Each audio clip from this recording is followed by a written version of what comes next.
always been interested in the sport. My father rode motorcycles before me, so as a family we came over and we started to go from there.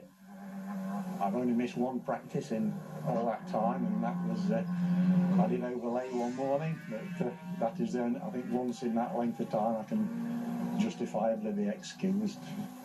Long before I ever came to the island, I used to listen to Graham Walker giving the commentaries on the TT races. I used to wish I was here. I've been coming since I was about 18 months old, and I've always watched from Kerremore. We've covered the whole course at various points, not every one, but we've been around the course at various vantage points, and we finally settled at Kerremore. It's a very quick corner, but it is dangerous to come down from about 120 to 150 miles an hour. I saw them, they're brushing the bank on the other side of the road, and the grass will never grow on it. There's always something different to see in the way that the competitors take the corner. Unfortunately, some of them you know jolly well from the top of the hill as they're approaching the corner. They're going to have a jolly hard job to get round. Fortunately, most of them do.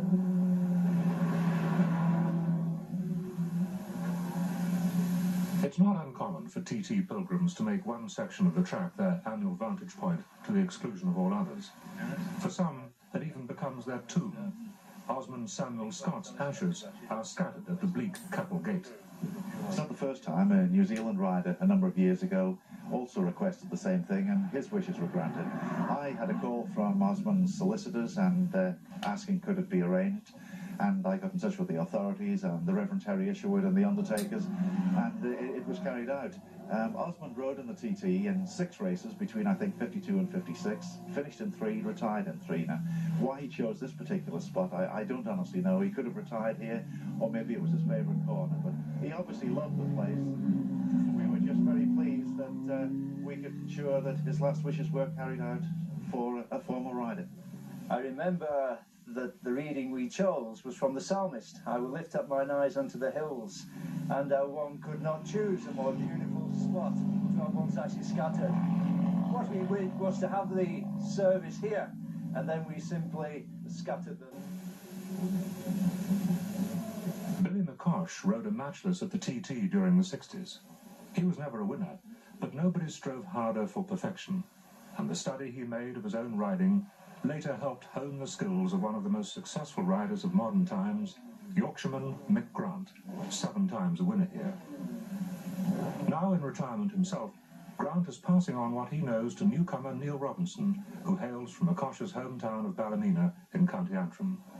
The wheel of knowledge has turned a complete revolution. I've never been really natural at learning circuits. I've always found it very hard work.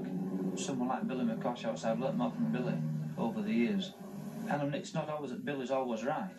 It's that you've got someone there that's constructive to talk about. I mean, we've been around corners around here, and I thought, crikey, he's dead on his right, and I've missed the obvious. And by the same token, we go to another set of corners, and Billy's totally wrong. Sarah's Cottage in particular is very important because it's followed by 3 or 4 right and left hand corners, and you're climbing at the same time.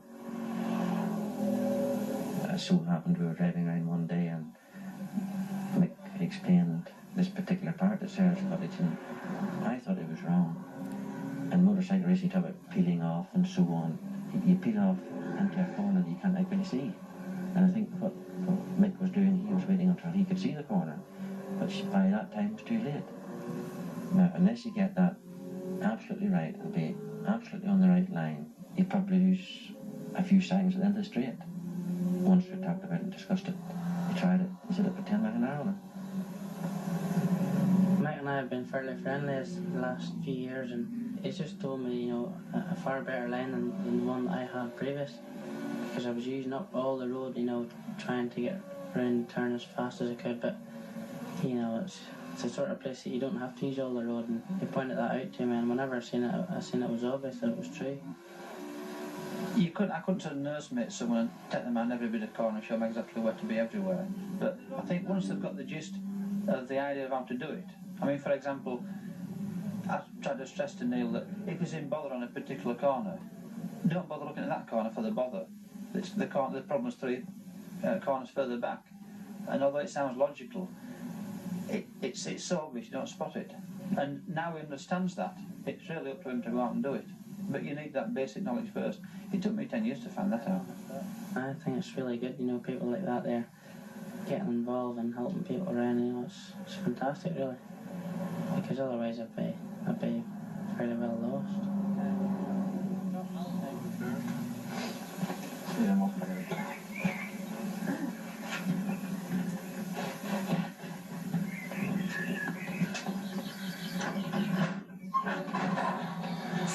On a Wednesday morning, and Neil Robinson is preparing to put what he hopes he's learned into practice.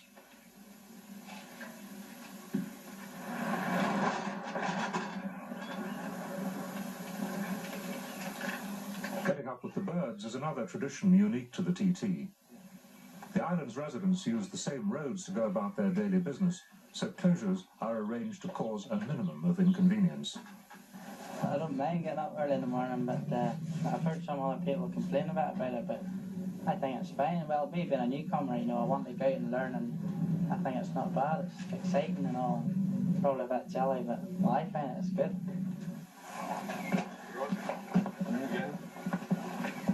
This is not to be one of his more productive sessions, however. The chain comes off his Suzuki on the first lap, and he's left stranded out on the circuit, watching his rivals go by.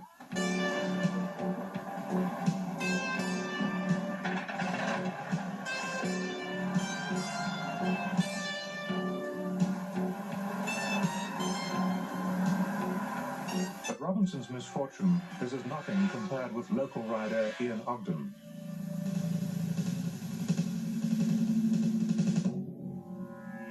At the top of the Cronkovody Straight, he and another rider touch in an overtaking manoeuvre.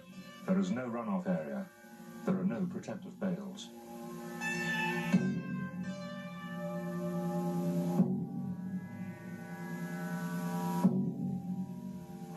It's just the most unfortunate accident. You can't lay blame to anybody. The true facts will never really be known, but he died doing exactly what he wanted to do. It's a cliche, but it's perfectly true. He got much pleasure from racing, and nobody could deny the pleasure he got. He thoroughly enjoyed it. In his life since he was 16. If anybody could see his face when he'd been racing, then they'd appreciate just what sort of pleasure he really got from it. It's entirely up to him. He was old enough, he knew exactly what he was doing, he knew all the risks that were involved in what he was doing, and he was prepared to carry on. And as I said before, he got so much from it, nobody could deny anybody that.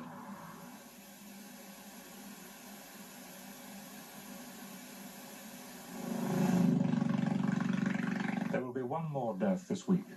A sidecar passenger is killed when his machine careers into this wall.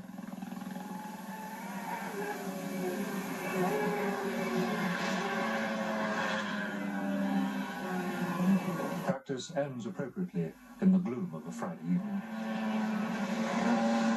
For the opening race on Saturday, the Formula One World Championship round, Joey Dunlop has qualified second fastest.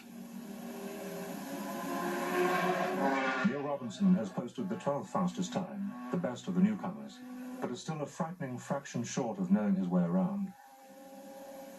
I mistook one for one particular bend for another one, and one was down one gear and then the other one's flat out, and I took the first one, which was supposed to be down a gear, I took it flat out, and just in the middle of it I realised it's supposed to be down a gear, so I knocked it down a gear and just got around it nicely, so managed not too bad. What do you mean by getting around nicely? Well, I got around it, I suppose, and I suppose that's the main thing, otherwise, because it's a real fast place, you know, when you're flat out you're doing, well, that was in the production bay, probably 150 mile an hour, and if it had went down then, I don't know what would have happened.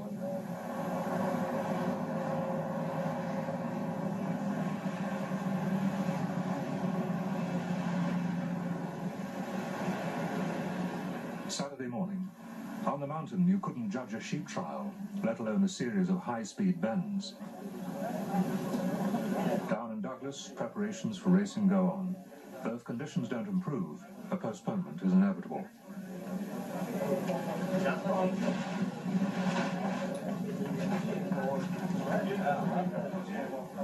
It's business as usual in the scrutineer's tent.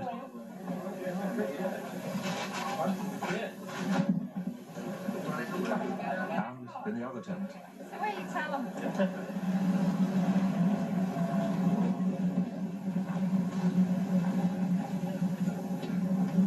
For some fans, just turning up as a military operation, this one, a man of enduring status, even without quo, is drawn by instinct to the rowdier side of island life. I'm used to noise, mate. Great. Noise. If it's noisy, great. You know, keep it going. There wouldn't be many of the island's wealthier residents who would mix comfortably with the TT crowd, but John Coghlan is one of them. Well, if the weather's, going to improve, I'll probably go up to Creighton Bar and watch the bikes from there with some friends of mine from Brazil, Trevor Baines and some buddies, and we're all going to go up there and have a few drinks and something to eat and watch the bikes.